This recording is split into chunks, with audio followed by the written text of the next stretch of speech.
지구상 위의 누구도 죽은 자에게 말을 걸 수 있다고 생각하지 않는다. 적어도 어제까지는 그렇게 생각했다. 그러나 오늘 나는 그 생각이 완전히 틀렸다는 것을 알게 되었다.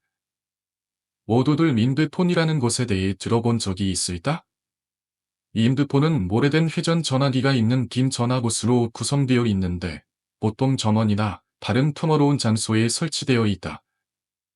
사람들은 그곳에 가서 사랑했던 사람들 중 고인이 된 한 사람에게 전화를 거는 컨셉이다. 원래 인드폰은 일본의 예술 설치물이었지만 지금은 전 세계에 20개가 설치되어 있다. 그리고 어제 나는 모리 마을 식물원에 인드폰이 설치되었다는 사실을 알게 되었다. 그날 식물원으로 가는 길목에서 나는 무심코 인드폰이 있는 곳을 향해 걸어갔다. 그곳은 다른 곳과는 다르게 뭔가 신비한 분위기가 담돌았다. 유리 판넬로 된 측면이 있는 하얀 전화부스가 숲속에서 또렷이 눈에 띄었다. 마치 고요한 숲의 끝자락에 위치한 오랜 전화부스 같았다. 나무들이 주변을 에워싸고 있고 그곳에서 나는 불길한 예감을 느꼈다. 차를 세우고 전화부스 쪽으로 다가갔다. 전화부스 안은 평범했다. 금속 선반 위에는 종이와 펜이 놓여 있었고 오래된 회전 전화기는 검은 플라스틱으로 만들어져 있었다. 나무 의자도 하나 있었는데 내가 앉자 그것이 크게 띠걱거리며 소리를 냈다. 그 소리는 마치 오래 세월을 만해주는 듯한 소리였다. 찬밥으로는 바늘바람에 나뭇잎이 흩날리고 연못에선 잔물결이 일렁이고 있었다. 이 모든 것이 마치 내가 이곳에 온 이유를 설명하는 듯했다. 잠시 망설였지만 나는 그곳에서 무언가를 해야 한다는 강한 충동을 느꼈다. 내가 잃어버릴 사람들 중에서 가장 그리운 사람, 데일리가 떠올랐다. 몇 년 전 그녀와의 추억이 나를 계속 괴롭혔다. 그때부터 나는 밤마다 그녀의 꿈을 꾸곤 했고 그 꿈 속에서 그녀는 나를 따라다니며 나를 괴롭히는 듯한 존재로 나타났다. 어느 순간부터 나는 그녀의 기억을 지울 수 없게 되었다.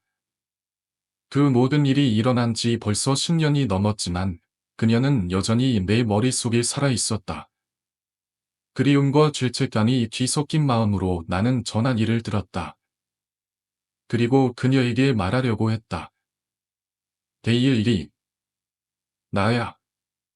너의 소식을 전하고 싶어서 이렇게 전화를 걸어 말은 했지만 그 순간 내 입에서 나오는 말은 차갑고 어색하게 들렸다.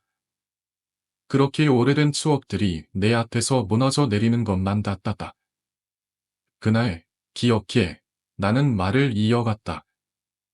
산 아래에서 나는 너와 함께했던 그 마지막 순간을, 파편과 키가 섞인 그 순간을 잠시 말을 멈춘 뒤 나는 다시 숨을 고르고 말을 이어갔다. 결국 나는 미술안을 닫고 그림이 아니라 조각 쪽으로 가게 되었어. 그러나 그때 전화기 너머로 들려오는 것은 아무런 대답도 소리도 없었다. 민드폴은 그저 고요하게 나만을 지켜볼 뿐이었다. 나도 모르게 조용히 한숨을 내쉬었다. 작년에 클로이와 결혼해서 그런 말을 하면서 나는 그동안 내가 잃어버린 모든 시간을 돌아보았다. 클로이와 함께한 새로운 시작은 마치 과거를 덮으려는 듯했다. 하지만 그럼에도 불구하고 나는 여전히 비일이 흔적을 떨쳐버릴 수 없었다. 그 순간 닷자리 전화기에서 작을 소리가 들려왔다. 누군가가 내 목소리를 들은 것처럼 전화기 너머에서 심의한 목소리가 들려왔다. 그것은 분명히 비일이의 목소리였을까? 아니면 내가 그리워하는 기억 소리 목소리일까? 나는 가슴 속에서 무엇인가 짜릿한 느낌을 받았다. 마치 그녀가 여전히 내 곁에 있는 것처럼. 비일이, 너, 어디 있어? 나는 떨리는 목소리로 다시 한 번 말했다. 전화기 너머로 그녀의 대답이 들려오기 시작했다. 그것은 실체 없는 공허한 대답이었다. 마치 미약하게 들려오는 목소리 같았고 나의 말이 끝날 때마다 점점 더 흐려졌다. 나는 가슴 속에서 불안한 느낌을 감추지 못했다. 전화기 너머에서 들려오는 대답이 점점 더 구체적이고 차갑게 다가오고 있었다. 너, 여기 있어. 내가 물었을 때, 그 순간 전화기의 소리가 멈췄다. 이제는 아무런 반응도 없었다.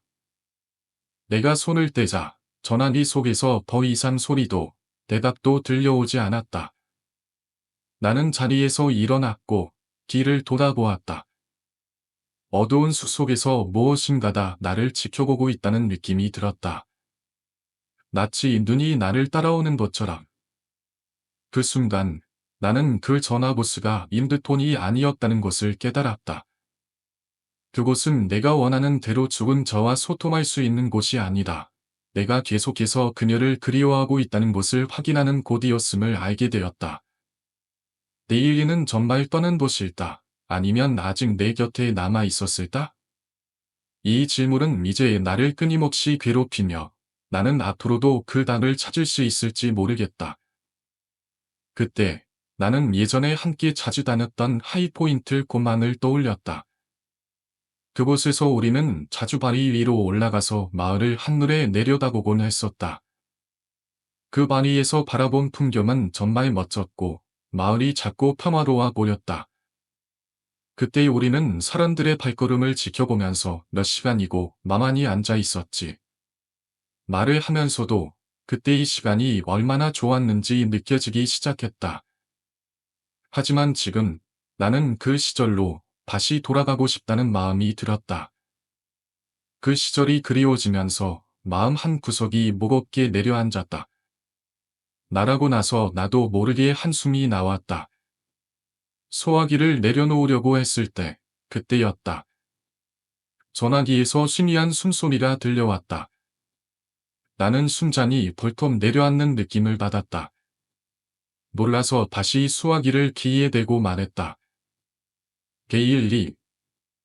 하지만 여전히 전화기 너머로는 아무런 대답도 없었다. 죽은 사람은 대답할 수 없다는 걸 나는 알고 있었다.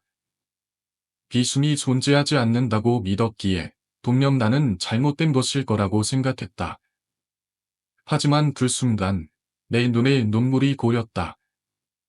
내가 이 눈물을 왜 흘리고 있는지 알 수 없었지만 눈물을 닦아내며 소화기를 다시 귀에 받아떼었다. 조용한 순간 아주 희미한 소리가 들려왔다. 그것은 너무 작아서 나는 수화기를 귀가 아플 정도로 밀착시켜서 들으려고 했다. 연결이 잘 안 되는 듯했지만 분명 그쪽에 누군가가 있는 듯했다.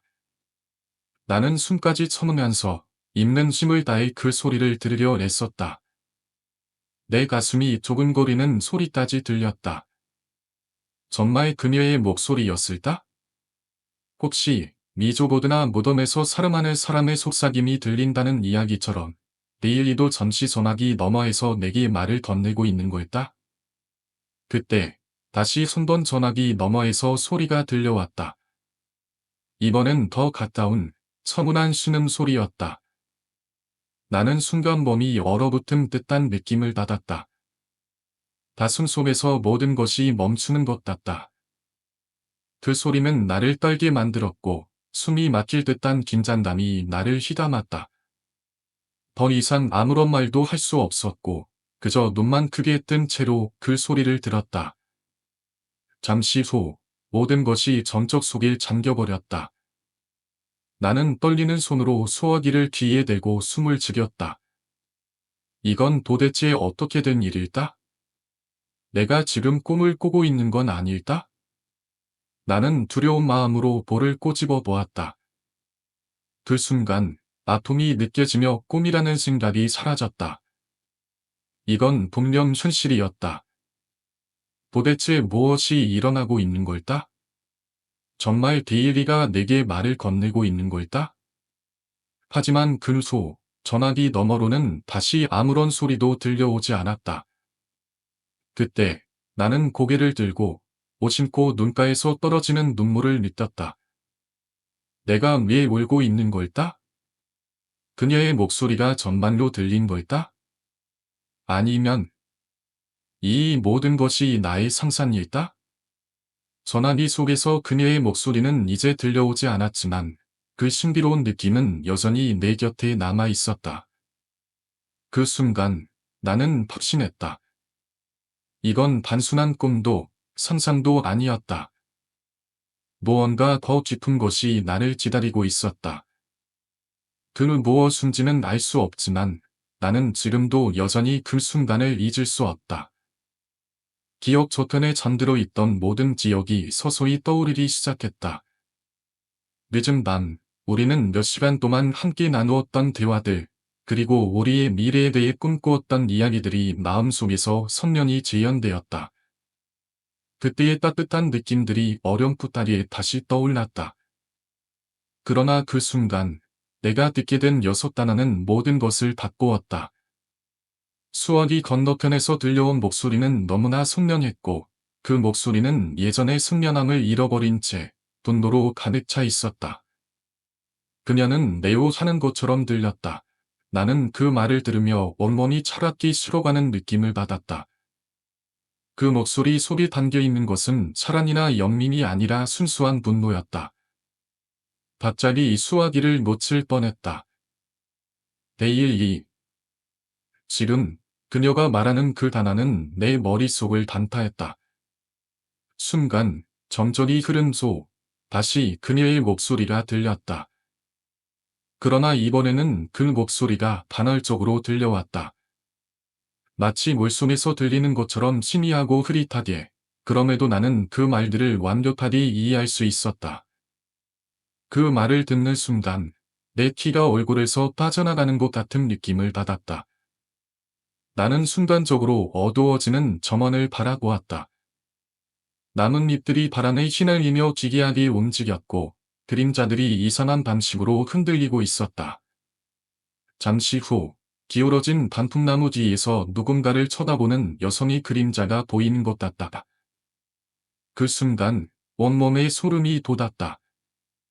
그녀의 그림자가 점점 더 뚜렷해지면서 나는 그것이 현실인지 꿈인지 구분할 수 없었다.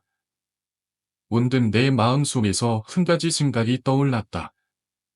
만약 귀신과 영혼들이 진짜 존재한다면 그런 존재들은 대기 분노와 증오에 삼잡혀 있다고 들었다. 그리고 그 증오가 풀리기 전에는 그 존재가 사라지지 않는다고도 했다. 그러니까 데일리가 나에게 그런 증오를 품고 있다면 그녀는 나를 죽이기 위해 나타난 것일까? 나는 두려움에 숨을 삼켰다. 몸은 굳어지고 심장은 빠르게 뛰기 시작했다. 데일리. 정말 미안해. 나는 속삭이며 목소리를 낮췄다. 너만 떠난 이후로 한동안 아무도 만나지 못했어. 우리 결혼하려고 했었으니까. 하지만 계속 혼자 있을 수는 없었어. 그 말을 내뱉고 나서도 그녀의 대답은 없었다. 정적만이 계속 흘러가고 있었다. 그때 나는 확신했다. 그녀는 다시 나와 함께 있을 수 없다는 걸 알았다. 하지만 그녀의 부재와 그 고모한 대담을 통해 나는 깨달았다. 그녀는 여전히 내 곁에 있다. 나의 잘못, 나의 외로움, 그리고 그녀를 놓쳤던 내 삶의 공백이 그 무엇보다 크게 느껴졌다.